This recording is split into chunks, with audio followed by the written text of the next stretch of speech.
Boa noite, amada igreja. Que a graça e a paz do nosso Senhor Jesus esteja no coração de todos. Muita alegria estar aqui nessa noite, meio tenso, mas feliz pelo chamado de Deus, pela oportunidade. Vamos estar abrindo a palavra de Deus, irmãos, em Marcos no capítulo 3. Marcos capítulo 3, eu vou estar lendo do versículo 13 ao versículo 19.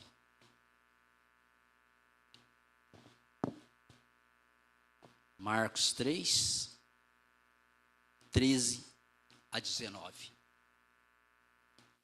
Diz assim a palavra de Deus: Depois subiu ao monte e chamou o que ele mesmo quis, e vieram para junto dele. Então designou 12 para estarem com ele e para os enviar a pregar e a exercer autoridade de expelir demônios. Eis os 12 que designou: Simão, a quem acrescentou o nome de Pedro, Tiago, filho de Zebedeu, e João, seu irmão, aos quais deu o nome de Boanerges, que quer dizer filho do trovão. André, Filipe, Bartolomeu, Mateus, Tomé, Tiago, filho de Alfeu, Tadeu, Simão e Zelote, e Judas Iscariote, que foi quem o traiu. Vamos orar, irmãos. Senhor nosso Deus, Tua palavra foi lida, Senhor, e aqui nós te pedimos, Pai, a Tua misericórdia, te pedimos, Senhor Deus, que o Senhor possa nos esclarecer a Tua palavra, Senhor Deus. Eu te peço que o Senhor me use, Senhor Deus, como instrumento, Senhor Deus, para falar aquilo que o Senhor tem falado no meu coração. E te peço, Pai, que qualquer empecilho, Senhor Deus, que poderá haver, que o Senhor possa cuidar de todo este momento, Pai. Pai de amor e bondade, nós louvamos Teu santo nome e o agradecemos, em nome de Jesus. Amém. Irmãos, há uma parábola muito conhecida, e o autor muito conhecido. Essa parábola ela está em Mateus 22. Ali essa parábola diz que um rei, ele quis fazer a festa de casamento do seu filho. E ele mandou que seus servos fossem na cidade e convidasse as pessoas, o máximo de pessoas que pudesse, para vir na festa do teu filho. E o objetivo era proporcionar uma comunhão, ali a participação, um momento feliz, um momento especial da vida do rei. Só que acontece que esses convidados desprezaram o convite do rei. Além de desprezar o convite, eles maltrataram aqueles servos que levaram o convite. E não só maltrataram, mas mataram aqueles servos. E o rei não ficou pacífico. O rei ficou indignado com essa maldade. Sabe o que o rei fez? O rei decretou pena de morte para essa gente maldosa. Ele mandou matar essas pessoas e queimou a casa dessas pessoas. E aqueles que se livraram desta punição, eles tiveram um amargo aprendizado, que não deve maltratar o servo do rei. E aí o rei chama pela segunda vez teu servo e manda levar pela segunda vez o convite àquela cidade. E o rei pediu para que chamasse todos que achasse na rua. Qualquer lugar que visse gente, era para trazer para a festa. Pobre, rico, bons, maus, preto, branco, não interessa que tipo de pessoa. É pessoa, traz para a festa. Só que tinha pessoas que não tinham roupa adequada para ir numa festa do filho do rei. Pessoas pobres. Mas o rei também tratou de providenciar vestes especiais. E arrumou roupa, comprou roupa para todas as pessoas que fosse à festa. Para que todo mundo ficasse em igualdade, que ninguém ficasse mais ou menos elegante que o outro. Só que a gente sabe que sempre numa festa ou algum lugar nós encontramos pessoas que quer ser um pouco diferente, que às vezes quer chamar um pouco a atenção. E aí o rei passa, olhando os convidados, muito grato com os convidados, só que aí ele percebe, um dos convidados estava sem a veste ao qual ele doou. E aquele convidado não tinha nem condições de trazer alguma explicação para o rei, mostrar desconhecimento para o rei. Porque ninguém pode mostrar desconhecimento da lei do rei. Então, ali representava um sinal de desprezo, um sinal de desrespeito, um sinal de afronta ao rei. Então, esse convidado ficou numa situação muito difícil. E o rei não teve justificativa para ele. E o que o rei faz?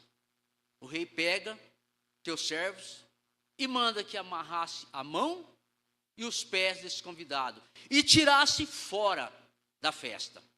Talvez ali nesse tempo, uma área rural, poderia estar ali sofrendo, talvez no meio de um mato, talvez problema de bichos, problema de cobra, porque esse homem estava amarrado.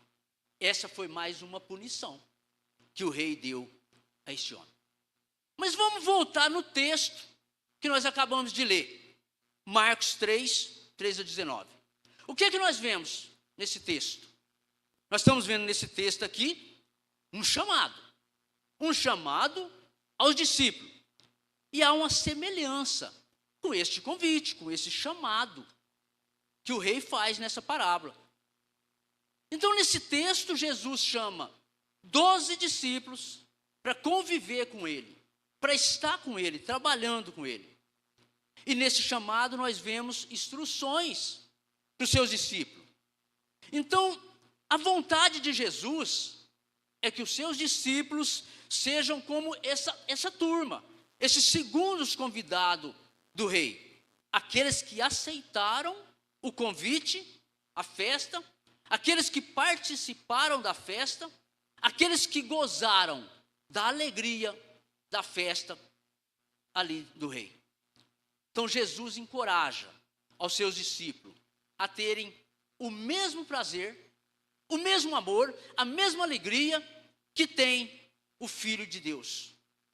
Eu quero falar aqui desse texto 3 ensinamentos que esse texto traz para a tua igreja.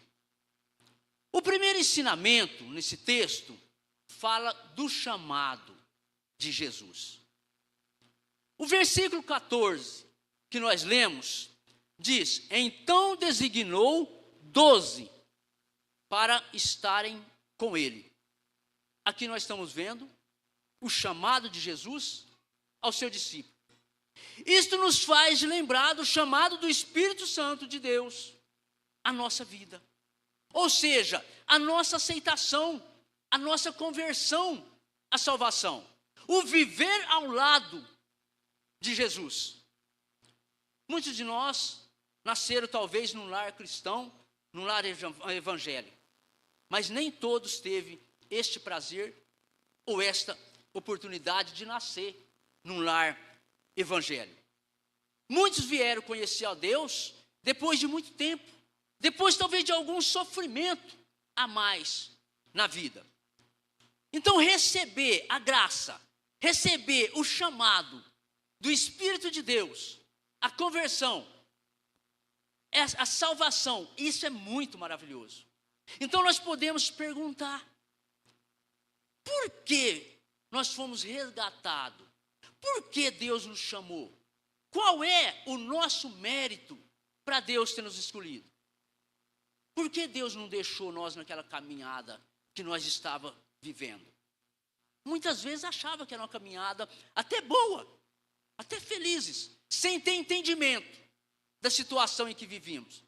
Vivia na nossa própria filosofia, sem saber qual o querer de Deus para a nossa vida. O catecismo de Westminster, ele diz que o homem ele foi criado para glorificar a Deus e gozá-lo para sempre. Então Deus nos criou, nos chamou, nos amou para a tua glória e para a tua honra, para sentir prazer em viver com Ele, sentir prazer no seu nome. A igreja de Cristo é aquela que se identifica com essa turma, os segundos convidados do rei. O rei queria participação desses convidados na festa. Então Cristo, ele quer a sua igreja em comunhão, unida, participando, junto na ceia do eterno rei. Mas há quem diga que para ser igreja, pode ser igreja em casa, sem frequentar uma comunidade, sozinho, longe da comunidade, longe da comunhão. Mas Gênesis 2,18 diz assim, disse mais o Senhor Deus, não é bom que o homem esteja só. Far-lhe-ei uma auxiliadora que lhe seja idônea. Aqui inicia a família de Deus. A igreja, ela precisa de amizade. A igreja, ela precisa de comunhão. Ela precisa de sorrir com quem está alegre. Ela precisa de chorar também com quem chora. E é necessário que haja laços de amizade na igreja, que haja união na igreja, que haja relacionamento, um só corpo, uma só família em Cristo Jesus. Jesus, ele chamou os 12 para estar com ele, para conviver, trabalhar na pregação do evangelho. Isso significa estar junto numa missão, estar junto numa alegria com Deus e na dificuldade também. Então, quando nós olhamos para a graça de Deus na nossa vida, quando nós olhamos para a morte de cruz, o que aconteceu com Jesus para nos salvar, o custo desta salvação, a igreja de Cristo pode entender que diante desta graça de Deus, diante desse favor de Deus, da pregação do evangelho, desprezar, recusar o convite, recusar esse chamado, essa graça, é inaceitável.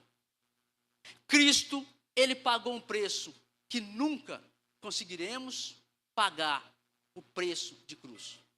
E com isso, fazer algo na igreja, servir a comunidade, servir como membro da igreja, é importantíssimo, é valioso. Isso é viver a verdadeira família de Deus.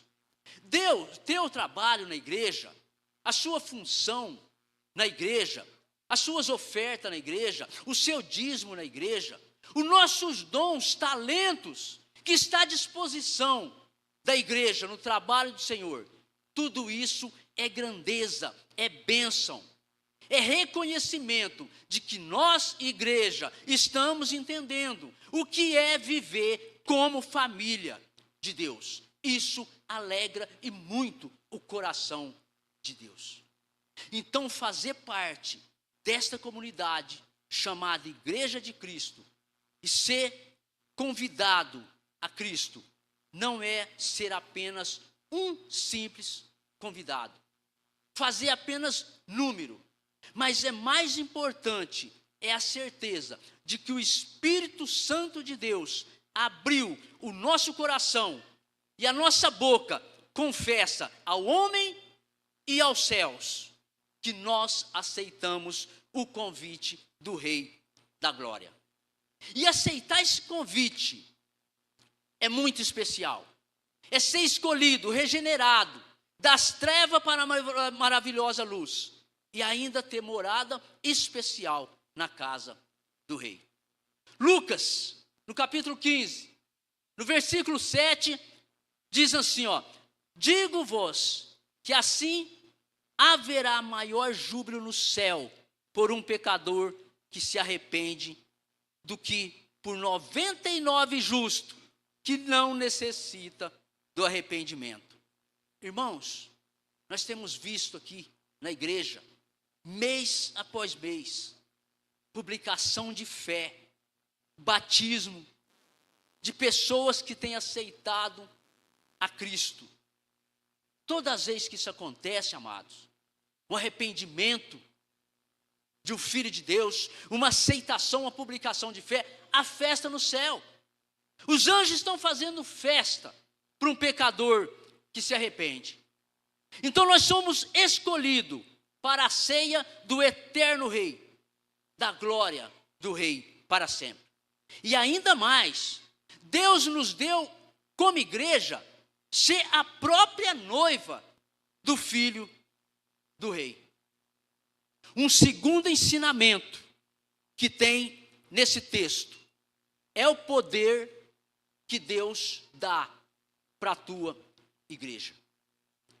Irmãos, muitas vezes a gente por si só tem evitado alguns assuntos na igreja, principalmente a igreja reformada, a igreja tradicional.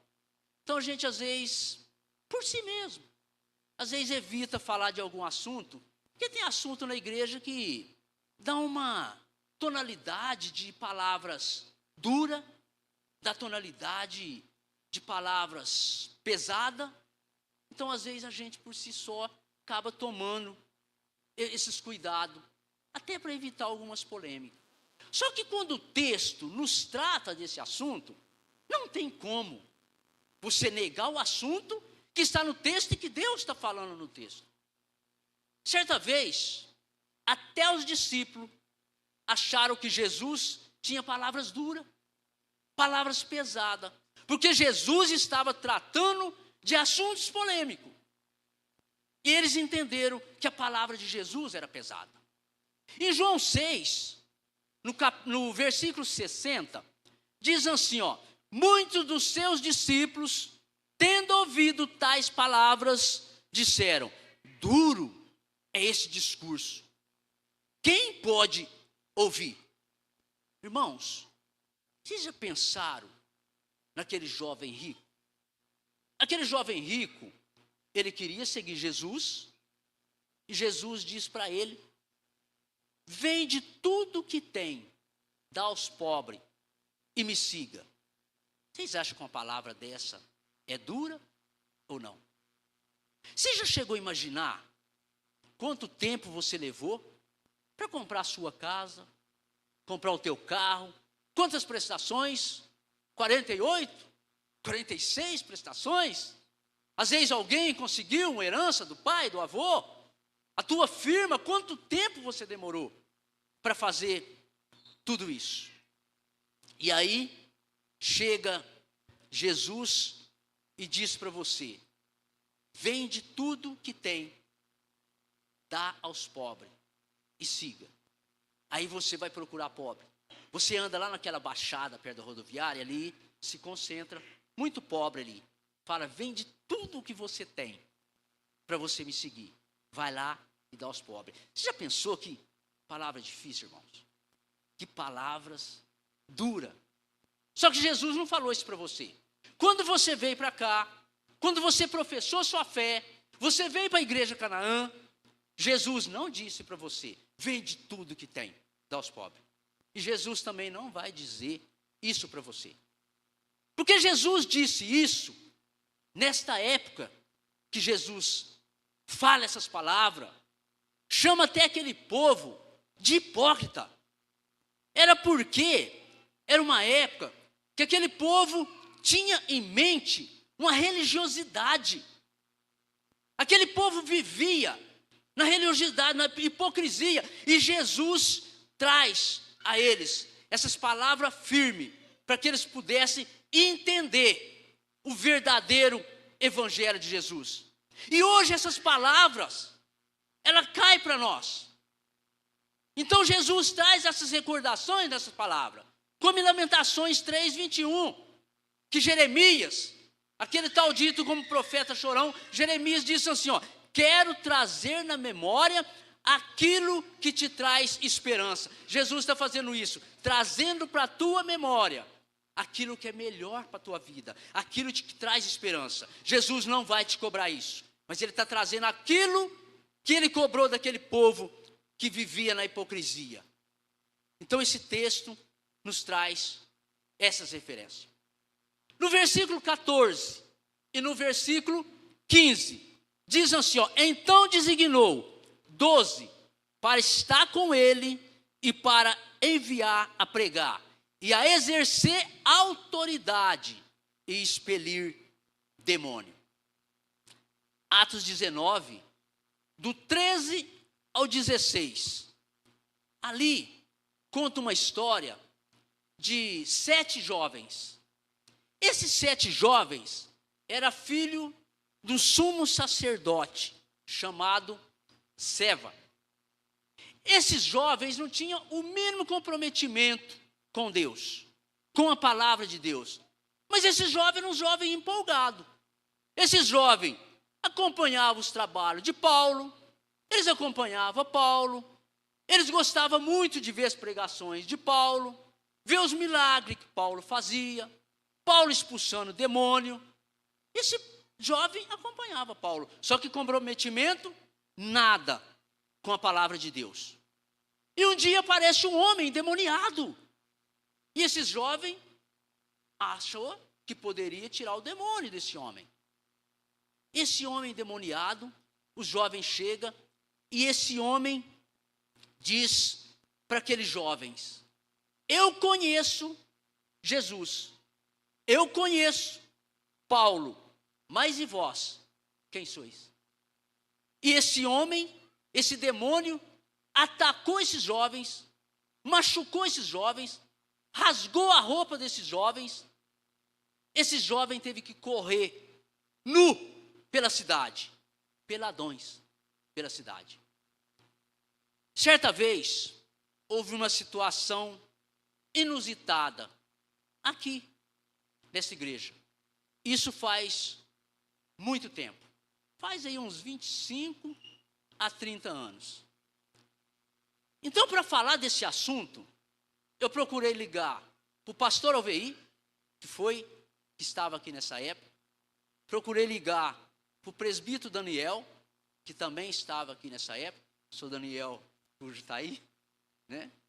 Por que eu liguei para eles? Porque eu quis tomar o cuidado para ver se eles lembravam deste acontecimento, que faz aí 25 a 30 anos, para não ficar mal entendido. E eles estão com a cabecinha muito boa, que eles lembraram perfeitamente disso. O que aconteceu nessa história? Eu ainda era diácono na igreja, e aí eu estava na porta, chega uma senhora com uma jovem, e ela senta naquele último banco. E eu vi o incômodo daquela senhora, o incômodo daquela jovem. Aquela jovem respirava profundamente, não parava quieta, se contorcia, se mexia, e a mãe sempre segurando no braço dela e pedindo: fica quieta, pelo amor de Deus, fica quieta. E eu ali na porta, cheguei nessa mãe: o que está acontecendo? Ela está passando mal? E essa mãe disse: não, ela está endemoniada. Aí eu vim, era o momento que o louvor estava cantando, o pastor Alveí estava sentado ali. Eu disse: pastor Alveí, pastor, tem uma jovem ali, está endemoniada. Ele disse: olha, cuida lá, espera acabar o culto, e se houver algum escândalo, pega os presbíteros, chama ela lá para cima e vai orar com ela. Mas aí aconteceu que ela ficou naquela situação, mas sem escândalo.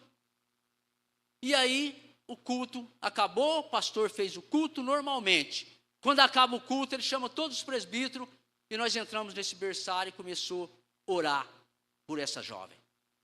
Essa jovem começou a ter aquelas reações e logo a pouco ela orando, ela foi se acalmando e sem muito entendimento, ela começa a chorar e agradece muitíssimo a nós que tem orado por ela. Então, estou contando essa história, irmãos, porque o texto está falando disso, para que a gente se alerta quanto a isso. Certa vez também eu tive uma situação também parecida, há uns 15 anos depois disso. Eu morava lá no Parque Ribeirão, e um vizinho da Assembleia de Deus, que tinha até um trabalho na casa dele, chega na minha casa, começa a bater 4 horas da manhã. E eu, sem entender, saí correndo para ver o que estava acontecendo.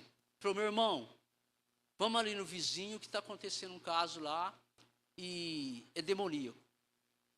Eu levantei, fui com ele, chegamos lá na casa, as pessoas na sala, meia com medo, incomodada, e um rapaz no quarto, lá no canto do quarto. Rapaz muito forte, naquele canto daquele quarto escuro. Chegamos, ficamos na porta, começamos a orar por esse rapaz. Oramos, de repente esse rapaz levanta e vem ao nosso lado e nós na porta. A única coisa que eu disse, Senhor, está nas suas mãos.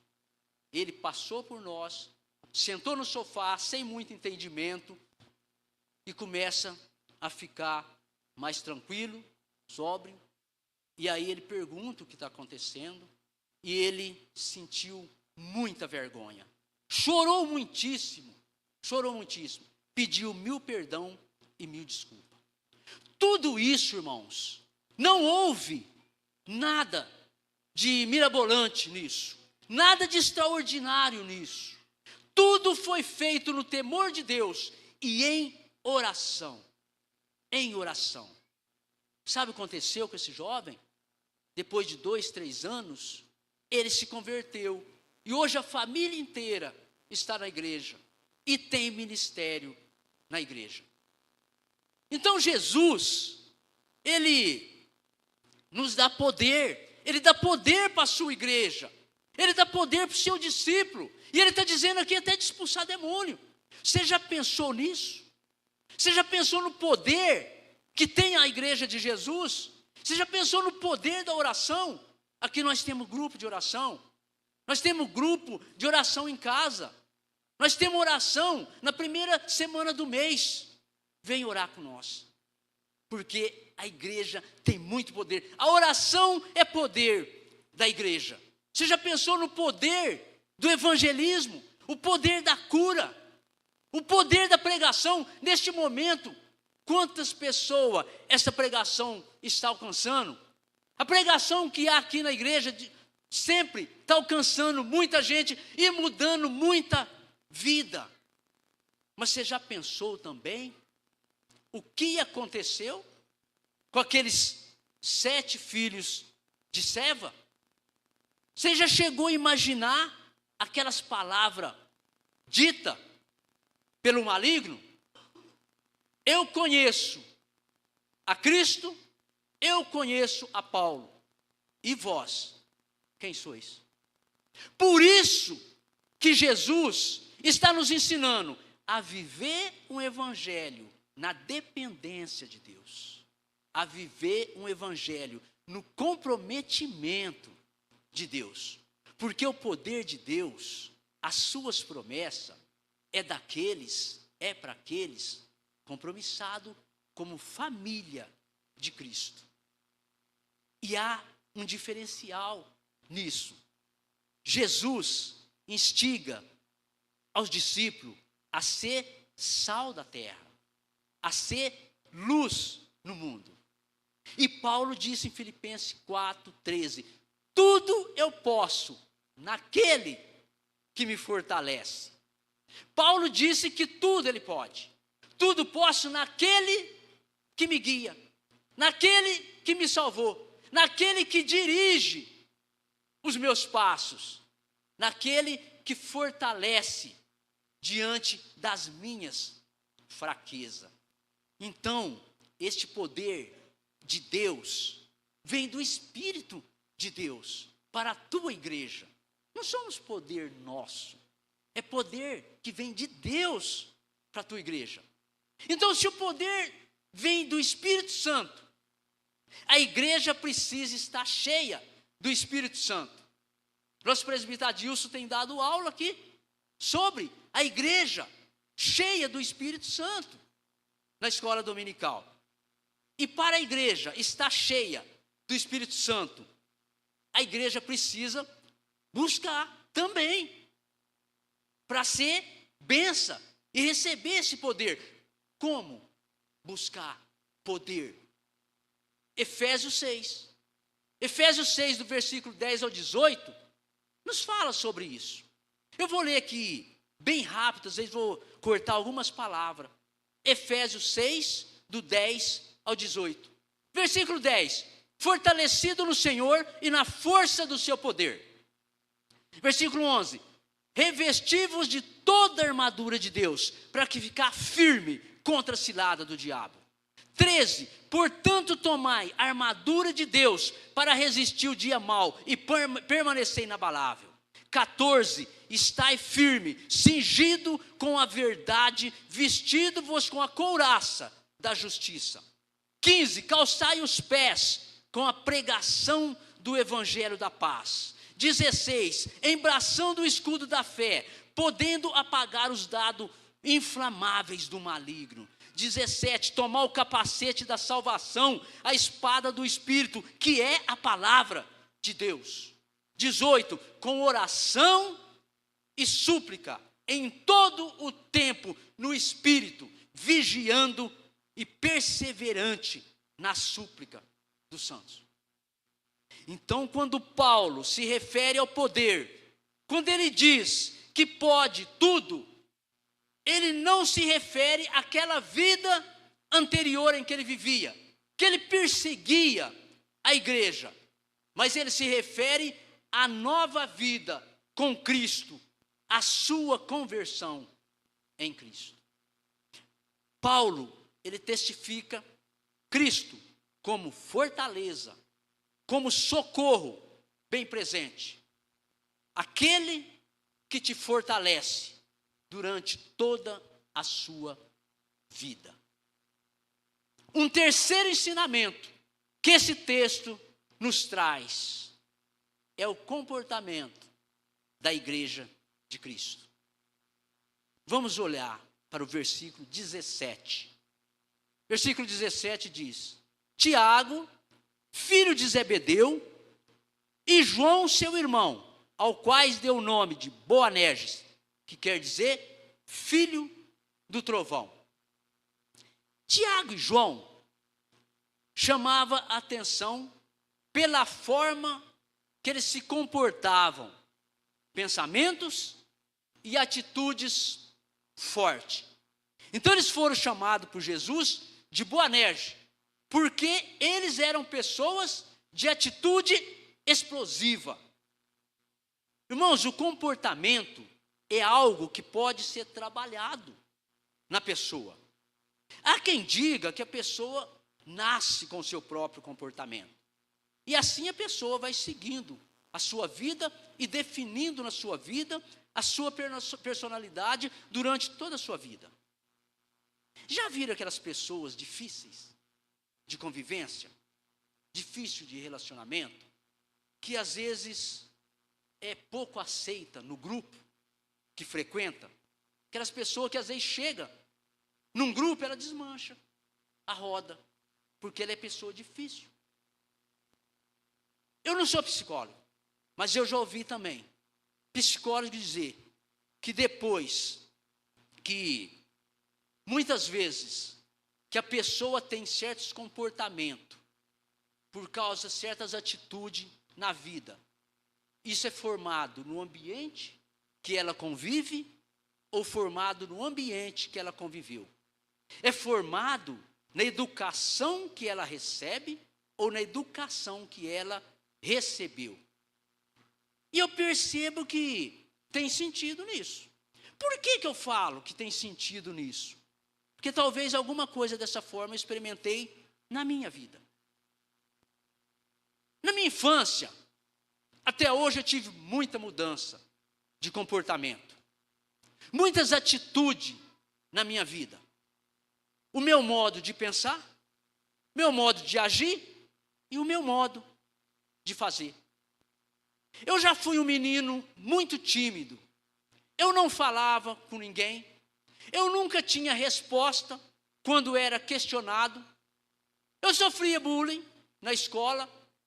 Eu só não apanhava na escola das crianças do meu porte, porque eu tinha muita proteção dos meus vizinhos, que eles eram mais velhos e mais fortes. Então eles me protegiam, porque era muito quieto, eu não tinha ação, ficava sempre nos cantos, isolado. Só que quando eu saio do grupo e vou para o ginásio, a coisa complica. Porque eu perdi aqueles amigos, aquelas proteções, porque eles ficaram no grupo e eu fui para o ginásio. E eu fiquei fora daquela turma. Eu fiquei desprotegido, eu fiquei sozinho. Aí eu precisei mudar as minhas atitudes para parar de sofrer na mão dos meninos. E eu mudei o comportamento, eu mudei da água para o vinho. Então, depois que eu fui crescendo, eu fui tendo entendimento que certas mudanças é necessário que aconteça na nossa vida. E não tem nenhuma tem uma criança aqui, mas coisa que criança não pode fazer. Mas naquela época eu fiz. Muitas vezes, irmãos, a gente vê essas coisas acontecer na televisão, marcação de briga na escola, até isso eu cheguei a fazer. Eu mudei da água para o vinho, só que minha mãe não sabia. Porque se soubesse, a cinta resolvia tudo. Mas que nunca devemos fazer isso. Mas isso aconteceu. E eu fui me tornando um menino participativo, com mais atitude, com mais decisões firmes e criando uma identidade firme. Então, quando a palavra de Deus, ela nos ensina que nós devemos ter bom testemunho, deixar o prazer da vida, do mundo, deixar o pecado, que nós precisamos ser sal na terra, que nós precisamos ser luz no mundo, que nós precisamos amar, nós precisamos ser fiéis, nós precisamos ser humildes, nós precisamos ser honestos. Deus está nos dizendo que precisamos deixar os prazeres que estão prejudicando, às vezes, nossa própria vida, para viver o gozo como família de Deus. Romanos 12, no versículo 2, diz: não conformei com este mundo, mas transforma pela renovação da vossa mente. Transforme-se pela renovação da nossa mente. Mente renovada, pensamentos novos, pensamento renovado. Provérbio 22, 6 diz: ensina a criança o caminho que deve andar, que ainda quando for velha não desviará dele. Muitas vezes nós precisamos de uma renovação profunda, vindo de dentro para fora. Porque somos nós influenciadores na sociedade. Somos nós influenciados por uma sociedade. Na sociedade que vivemos. Nós somos parte dessa sociedade e que estamos nesse mundo de maldade. E sabemos que há muita divergência nos comportamentos humanos. A ideologia política, a ideologia religiosa, há influenciadores comportamental, formadores de conduta familiar, que busca uma desconstrução do cristianismo. E muitas vezes nós percebemos uma situação muito desigual quando se trata de uma família com a formação cristã e com a formação que está sendo implantada nessa sociedade, que é a desconstrução da família cristã. O versículo 17, Tiago e João, ele é contestado por Jesus quanto aos seus comportamentos e a sua conduta.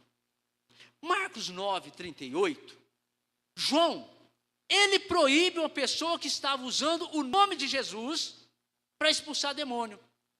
Essa pessoa estava expulsando demônio em nome de Jesus e chega João e proíbe ela. Você não é dos nossos, você está proibido a fazer isso. Enquanto essa pessoa estava fazendo bem para outra, João, com seu impulso, vai lá e proíbe essa pessoa. Lucas 9, 51 a 55, Tiago e João, eles foram cruéis ao desejar que o samaritano fosse destruído com fogo. Eles chegaram em Jesus, falaram: Jesus, podemos destruir esse samaritano porque eles não são dos nossos. Marcos 10, 37, João e Tiago, eles foram indelicados ao chegar em Jesus e pedir para Jesus: Jesus, quando nós estiver na glória, o Senhor deixa eu sentar de um lado e o meu irmão sentar do outro? O resto, você vai para qualquer lado, mas nós queremos estar na glória ao seu lado. Olha a indelicadeza desses dois personagens. Então Jesus, ele está nos mostrando que o nosso comportamento, a nossa conduta, ela pode ser ressignificada, ela pode ser renovada. Apocalipse 3, versículo 20, Jesus disse que se alguém abrir a porta, ele entra e faz a ceia com este alguém, com nós, com a pessoa que abrir o coração para Jesus. Ou seja, aceitar Jesus a ser Senhor na nossa vida. Ele entra, transforma aquilo que precisa ser transformado em nós. Versículo 19, olha só o que Judas faz, aí no versículo 19. Judas Iscariote, ele traiu Jesus. Judas, ele apresentava um comportamento e atitude volúvel. Judas, ele andava com Jesus. Ele tinha poder, mas ele tinha um comportamento e uma atitude duvidosa. Então, como um cristão pode ser sal na terra, como um cristão pode ser luz no mundo, como um cristão pode ter autoridade vinda de Deus, se ele não tratar suas atitudes, seus comportamentos. Então o texto diz que Jesus escolheu 12 discípulos para ali viver com ele, trabalhar com ele. E o versículo 14 e o versículo 15 diz que então designou 12 para estarem com ele e para o enviar a pregar e exercer a autoridade de expelir demônio. Jesus, ele deu poder a todos, inclusive para Judas Iscariote. Marcos 10, no versículo 1, diz: tendo chamado os 12 discípulos, deu-lhe Jesus autoridade sobre espírito imundo para o expelir, para curar de toda sorte de doença e enfermidade. E no versículo 8 diz: curai enfermos, ressuscitai mortos, purificai leprosos, expelir demônio. De graça recebeste, de graça dai. Concluindo, irmãos, aí nós encontramos algumas ordens de poder, algumas tarefas dadas para o discípulo fazerem. E Judas também fazia. Judas, ele teve experiência com o poder, mas ele não abriu a porta do coração para que Jesus entrasse e que Jesus fizesse uma transformação no comportamento malicioso que ele tinha. Então, a pregação do evangelho, o objetivo é para salvação, o objetivo é para uma transformação genuína da sua igreja. João, ele aceitou que Deus tratasse o seu comportamento de vida. E João, ele foi transformado. Na carta de João, nós vemos aí a mudança na vida de João. Você pegar em 1 João 2, no versículo 1, depois 1 João 3, no versículo 18, 1 João 4, no versículo 4, nós encontramos ali um João que era um homem grosseiro, era um homem rude, mas nesses versículos agora a gente vê um homem um João transformado. Onde esse versículo mostra um João chamando os crentes de meus filhinhos. Meus filhinhos. Olha a transformação. Olha a atitude carinhosa. Atitude amorosa. Atitude cuidadora na transformação de João. Mas Judas não foi transformado. Por quê? Porque ele fechou o coração para Deus. E ele continuou com o coração aberto para o egoísmo, contrário à humildade de João. Aqui, abre o entendimento, abre a porta do coração, para que nós possamos participar da bodas, sem que nós sejamos o diferente, aquele que era diferente de todos. Então, o Evangelho transforma a vida. O Evangelho, ele tem poder de cura. E isso também nós temos visto na nossa igreja. Temos visto pessoas que foi curada pelo Evangelho, por Deus. Então nós precisamos aceitar Jesus como Senhor da nossa vida. A salvação, ela é totalmente escolha de Deus para a nossa vida. Para a salvação, nós não temos nada que fazer. Nós não podemos fazer nada para que sejamos salvos.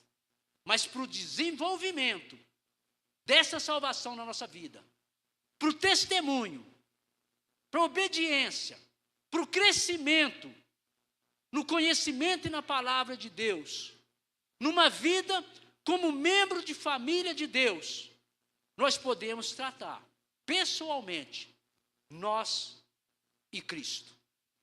Abra a porta, receba o convite do rei, participa da ceia, vista a vestimenta apropriada, aquela vestimenta doada pelo rei.